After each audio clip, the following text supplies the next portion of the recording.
Jeff Keenan here. So I just got back from a 2,000-mile road trip in my 2022 Tesla Model 3 Performance. And I just want to talk a little bit about how many times I had to charge, how long did it take, and how it went. The first half of the trip, I went from Connecticut to Virginia Beach. I charged about 5 times, and the longest distance I went was about 150 miles. So then I went from Virginia Beach, where there was a hotel destination charger that I charged 100%. I charged about 5 more times. My favorite supercharger was the Oasis in North Carolina. When I got to Savannah, I stayed at the Loft Hotel, and they had a destination charger as well as they're pet friendly. So if you see a Loft, usually they have either a Tesla or a J connector charger for electric cars. So it's a good place to stop.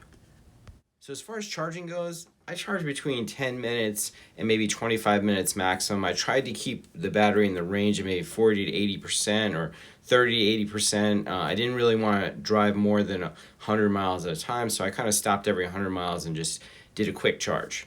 So this is one of my longest charges. I mean, the charge curve is much faster if you let the battery get really low, but I didn't really do that much. I'd rather do more stops and just charge for a few minutes at a time.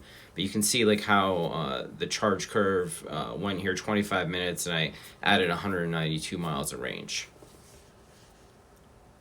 Now, as far as costs go, I spent a total of $189 on supercharging, and I also use destination chargers at a couple of the hotels. Now, you don't necessarily need a destination charger. It just makes it nice. It maybe saves you 20 minutes, but otherwise you could find a hotel that's close to a supercharger and hit that before you go to bed at night, or when you're coming in, the car's gonna be hot, it's gonna charge the fastest.